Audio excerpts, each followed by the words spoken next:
Le Football Club Pradéen a dorénavant plus de 40 ans d'existence. Nous sommes dans un village de 6000 habitants et nous évoluons au niveau du district essentiellement, que ce soit avec nos équipes seniors ou équipes de jeunes. Actuellement, nous avons 220 licenciés, une école de foot qui vit bien, pour laquelle on a une centaine d'enfants.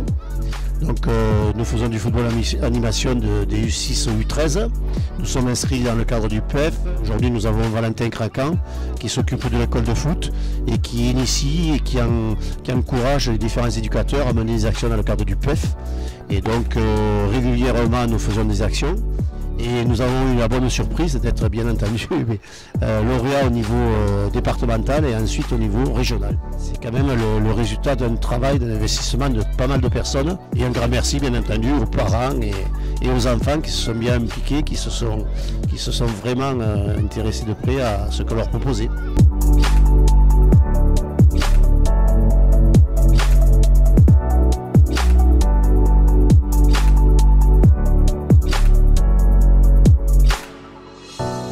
Concrètement, par exemple, on a réalisé une action qui s'appelle Réaliste à cocotte, donc qui était sur le thème de la culture du foot. Donc les cocottes d'enfants qui réalisent en papier, que moi j'ai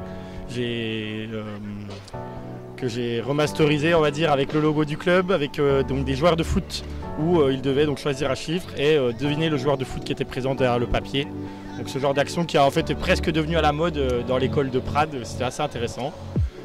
Voilà, on a aussi des actions plus classiques avec l'association ELA par exemple de Zinedine Zidane où on collectait des bouchons. On a mis en place sur nos catégories de foot à 11 des arbitrages toutes les semaines sur les week-ends où on recevait des matchs où il devait venir arbitrer, voilà, de la formation. Et ce qui nous a permis de dégoter un jeune U17 qui va peut-être devenir aussi arbitre de district pour les mois qui arrivent là. Voilà, on avait l'idée sur le thème de la santé de marcher avec un primeur, changer nos goûters, pourquoi toujours des sodas et des pains au chocolat et puis pourquoi pas une pomme qui viendrait de Prades. Voilà, des idées comme ça qui sont pour moi intéressantes et pas compliquées à mettre en place, donc à voir dans la durée.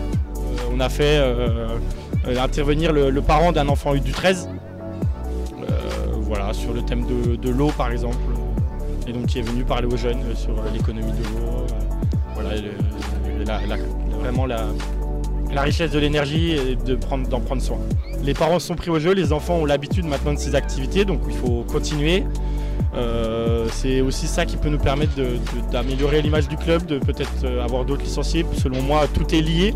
Donc voilà, le projet sportif est lié au projet éducatif, donc continuer à animer ça avec les forces en présence, les entreprises que l'on a.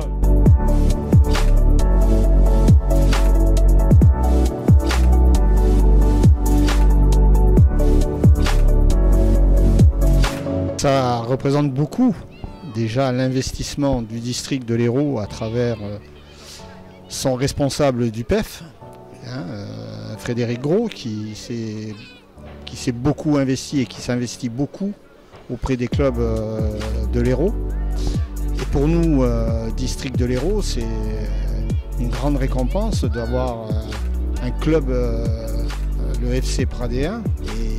Et aujourd'hui, le district de l'Hérault, je pense, va pouvoir encore développer plus le PEF et faire prendre conscience à l'ensemble des clubs du district l'importance du PEF sur l'éducation et la formation de nos jeunes joueurs de football. Ils obtiennent une grande récompense, d'abord régionale et maintenant au niveau national, puisqu'ils vont aller représenter notre région sur le plan national. Je leur souhaite beaucoup de réussite dans leur entreprise, puisqu'aujourd'hui ils se sont beaucoup investis à travers le PEF, mais je sais tout le travail qui est fait par le président et son équipe sur le club de Prades. J'espère qu'aujourd'hui ça va redevenir aussi un club où on parlera beaucoup dans l'Hérault.